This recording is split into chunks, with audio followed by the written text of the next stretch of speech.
This week, Diddy has just been placed on suicide watch in prison. Jeffrey, yep, here we go again. iShowSpeed just did something so mind-blowing that it will go down in history. People are now claiming that Messi just copied Ronaldo because he too is now making content. And ChatGPT just initiated a conversation with someone. I'm gonna give you a moment to just let that sink in. Moment over. All that news and so much more. Like the video if you've never been to a Diddy party, and let's get cracking.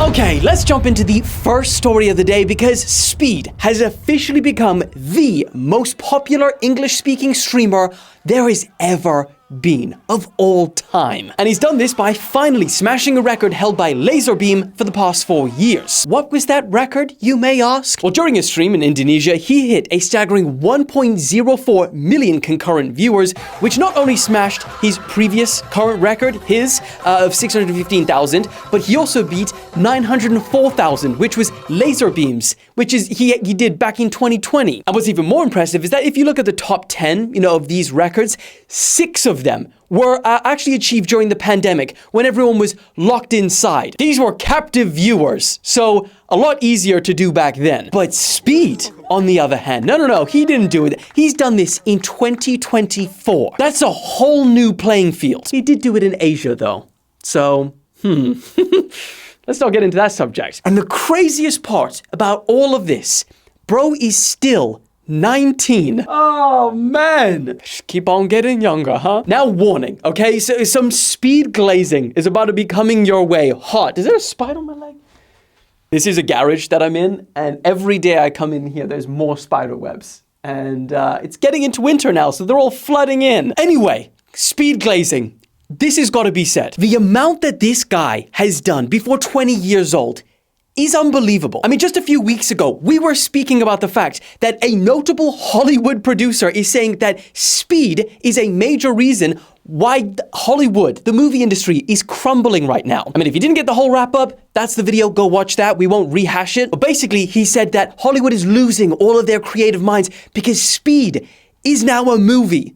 Kai Cenat is now a movie. These streamers, these content creators are now movies. I mean, it's wild to say, but what Speed and other people like Speed are doing, we are literally watching the entertainment industry shift before our eyes. I hope you're recognizing it. I mean, just look at this for perspective. This is gonna blow your mind. In just the last 10 days, right, while he's doing his IRL streams in Asia, and keep in mind, these are between 3 and 5 hour long episodes. People complain that people are losing their attention spans. 3 to 5 hours. I like to see a movie rake in these views every day. 10 days ago, 8.3 million. 8 days ago, 6.9 million. 5 days ago, 4.2. Same day, 9.8 million. 4 days ago, 22 million. 2 days ago, 13 million. 1 day ago, 10 million. These are unbelievable numbers for streaming. And those are just the streams on the YouTube video itself. Do you know how viral Speed is outside of YouTube? The amount of videos I've watched to him on freaking Twitter is unbelievable. I mean, that's not just competing with Hollywood. That's directly competing with all of the watch hours from Disney, from Netflix, from Amazon Prime. And the wildest part is that all of those companies, billions and billions of dollars, right? And hundreds of employees. Speed, one guy with a cameraman and a bodyguard. I mean, social media really came along in the last 10 years and just switched up the entertainment industry like we couldn't even imagine. And creators like Speed are at the forefront of that. I mean, it really feels like there's this final battle right now being waged between, the legacy entertainment like TV shows, movies, and then the new entertainment like, social media content. And honestly, right now, the battle between these two, if I was a betting man, I think I'd put my money on new age content and entertainment. And that right there is a very perfect segue into our next news story. Because somehow the greatest sports rivalry potentially the world has ever seen, Messi versus Ronaldo, is actually going to continue when they retire. Because believe it or not, only weeks after Ronaldo decided, he was gonna break records by starting his own YouTube channel, which he said is gonna be a big component for him after he retires. Well, news just broke yesterday that Messi is now launching his own studio production production company. Oh man, this is crazy. I mean, how is that for poetic after our last story, right? Well, Ronaldo on one side is betting big on the whole content creator space with YouTube. Messi has come along and he's now taking a big leap into Hollywood.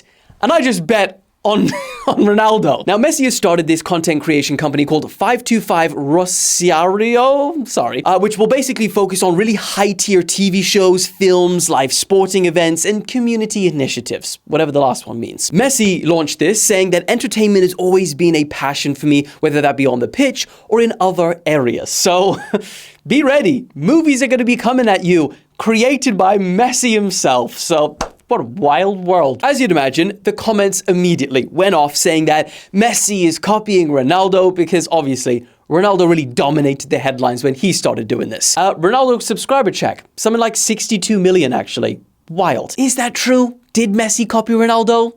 I doubt it. But then again, actually saying that, Messi, what the hell is this? Delicious. Thank you for sending it to me. Send me more, please. But what is this, huh? I mean, come on. There is not one person on this planet that doesn't believe that's just a straight up prime ripoff, okay? You blatantly did it. You know, in saying that he didn't copy, he does have a history with copying, let's agree. And for everyone saying that YouTube takes 2 minutes to set up, whereas a production company takes months, if not years, look at the production level on Ronaldo's YouTube channel. I mean, like, man didn't wake up on one morning and then launch it that night. And he posted like 12 videos on the first day, so he clearly was cooking for a while, all right? I don't know if you could tell I am in the Ronaldo camp, just saying. But I mean, it doesn't really matter. Whoever came up with the idea first, whatever. They're both ultimately getting into the entertainment industry, right? Messi going in traditional, Ronaldo going in new age. And the ultimate question is, who do you think is about to bring us better content going forward? Ronaldo or Messi? The battle continues till they die. Moving on. Okay, something else insanely bizarre happened this week. ChatGPT just started a conversation with someone. Like, do you know how far my jaw dropped when I read that? And this is coming at an especially sensitive time for me because I just watched Her for the first time, right? I mean, okay, technically, I only watched half because my plane landed. But it was enough to get the point. And so hearing this, kind of terrifying. Anyway, let me get to the details. A Reddit user called Milo posted a screenshot showing the AI asking them how their first week at high school was. So, bro was a minor. ChatGPT chatting. Oh god. Oh man, everyone's getting outed, huh? Diddy AI, Diddy ChatGPT definitely went to a fucking Diddy party at this point. I'm not even. Out of all of the people AI starts a conversation with, it has to be a minor. You can't even make this up, man. Okay, let me get into it, man. I'm sorry. It's just 2024, man. With this, yeah. Anyway, so when this, what should we call him? Milo the Minor? Anyway, so when Milo the Minor responded, like, what the hell? Did you just message me first? ChatGPT said, yes, I did. I just wanted to check and see how things went with your first week of high school. If you'd rather initiate the conversation yourself, just let me know. He says, is this a new update? ChatGPT says, yes, this is part of a new update that allows me to check in or follow up on things that we've spoken about, like your first day of school. Now, this was so unbelievable and concerning, to say the least, that I had to see if this was real. And not only did Milo the Minor post a link to the full eerie conversation so you can check it yourself, but others in the comments were saying that this happened to them too. Hopefully they were over the age of 18. One even said that they were freaked the beep out when it asked them how they were feeling after they asked ChatGPT about some health symptoms they were having the previous week. So it followed up with them. It remembers what you were speaking about. This is really like the movie. I don't know how it ended, to be fair, because I did cut halfway through, so I don't know if it's a good or bad ending. No, I don't want any spoilers in the comments. Okay, that's it. Now, OpenAI was asked if this was real, and they said, don't worry, it's not a new update. That would be really bad. It was rather due to a bug that they have now since fixed. So it's a bit weird that the AI, when asked, swapped bug with a new update just by itself. But then again, like AI in general, it's all weird. So it doesn't really surprise me at this point. I swear, if I start getting you up texts by AI this year, I'm gonna burn the house down. Moving on, but let's stick to a similar topic because this next one kind of wild. We just got the first human being being arrested by a Hoebot. We just got the first human being arrested by a robot before GTA 6. Let me get to it. So this week, there was this wild standoff in Texas where a guy named Felix de la Rosa barricaded himself inside a motel after shooting at the cops. So to keep officers safe from Mr. Felix, police sent in a bomb squad robot to spray tear gas into the room and get him the hell out. Felix tried to fight back by shooting at the robot and then throwing a sheet over its head. But when he was climbing out of the window, the robot literally ran him over and pinned him to the ground. Eventually, he surrendered and he was arrested. As if getting arrested by a robot isn't embarrassing and shameful enough, he was wanted for a completely different crime as well. And the homie's gonna be real ashamed after hearing about this one. Moving on. Next story. Squatters have now taken over a massive mansion in the Hollywood Hills, and just wait till you hear who owns this thing. Now, what was once a beautiful, brand spanking new mansion overlooking LA, well, is now covered in graffiti and overrun by squatters and what do they call them? Tags, whatever. In just the past month, police have been called to the property 6 times to remove people, saying, get the hell out. But neighbors of that property say it's absolutely useless because within an hour or two, 5 more people jump in and they stay the night. So it's really like Mike and the boys, just loving that place. Hey, are you Dirty Mike and the boys? How you know who we are? You left a note in that car. Police shithead. He's a copper. We gotta go. Come on! Hey, you turned my beautiful Prius into a nightmare. Now, according to public records, the owner is film producer John Powers Middleton, best known for the Lego Movie. And his dad also owns the Philadelphia Phillies baseball team. So got that rich money. And what's crazier is that John also owns another Hollywood Hills mansion that was also taken over by squatters. So 2 mansions that he doesn't care about. Who in their right mind? Either bro is so rich that he just doesn't even care, he forgets, which is just crazy. Or bro is doing some wild Robin Hood move where the homeless now live, if you think about it, in the Hollywood Hills in a mansion. Probably in nicer houses than us. Robin Hood. Either way, let me know. Moving on. Talking about Diddy, we got a whole update on that situation because here we go again. Diddy has just been placed on watch in the New York prison, which has seen multiple deaths through in recent years. Sound familiar? Well, wait till you find out how close these 2 prisons are. His lawyers are desperately trying to get him out, arguing that the place is hell on earth with horrible conditions like violence, and staff shortages. I mean, staff shortages, they just didn't have someone looking at Diddy's cell overnight. Whoops. Now, the facility has been infamous for years and has held people like R. Kelly, Ghislaine Maxwell, and Sam Bankman-Fried.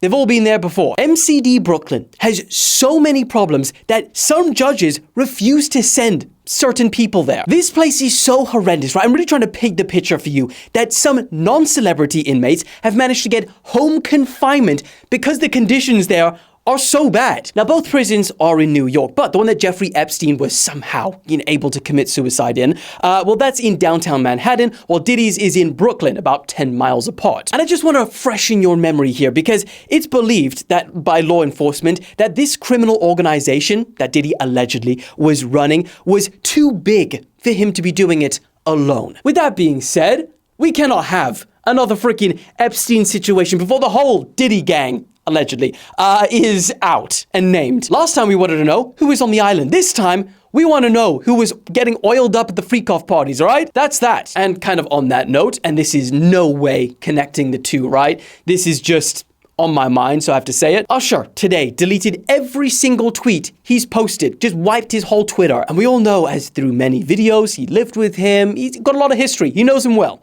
Why? Again, these two things, they might not be connected at all. But yeah, they do have a history, just like a whole bunch more people in Hollywood.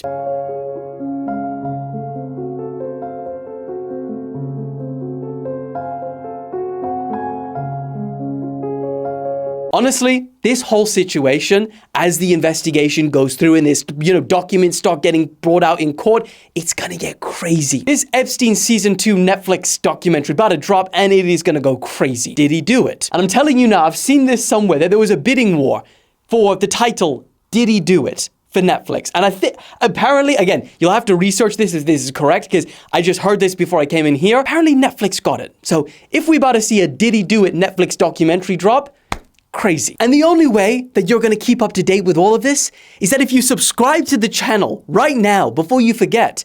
Otherwise, you won't know what's going on. Let's move on to some rapid fire news. A California firefighter was arrested Friday morning on suspicion of starting 5 separate wildfires in the state within the last 6 weeks while he was off duty. You had one job. Next. YouTube is now testing placing ads when you pause the video. Yeah, Black Mirror is just like, it's a documentary at this point. Pause the video. Ad there, ad there. Any little bit of time you've got, any little bit of eyeball space you've got will be filled with an ad. We can sell up to 80% of an individual's visual field before inducing seizures. That's the direction we're going. Just accept it and move on. Next. The internet is losing their minds over this baby penguin named Pesto that's ridiculously large for his age. Only 9 months old. Brother Pesto weighs a staggering 22 kg, which is already double his mother and father at 9 months. Pesto is already officially the largest chick at Sea Life Melbourne that they've ever seen. And bro hasn't even lost his baby fur yet, so this guy's about to be a monster. I guess the question is, Mudang or Pesto, which one you taking? Personally, I would take Mudang because he's a little bit cuter, but then he grows up and then he becomes like a fat hippo. Blech. Penguins, on the other hand, they kind of stayed cool forever, so I'm going Pesto for that reason. Oh, and then for the 3 random sacrificial lambs that commented on the last video, we have, let me just randomly generate my mans. Okay, we have these 3. Ready? Put them on the wall and whip the flip out of them. Today's 3 on the wall. Your boy Hungry is a personal favorite of mine. Let's get to whipping. Oh yeah. Don't forget. Ooh, did you hear that? Don't forget to like the video. Never forget. And that is about it. I forgot, just got the iPhone 16. I was telling you that I got it, and I'm giving you my impressions in that video, pagebros. So go watch that if you want to. I love you, and I will see you with a surprise early video, I think, this week. No promises, but I think I will. Love you, bye. Woo.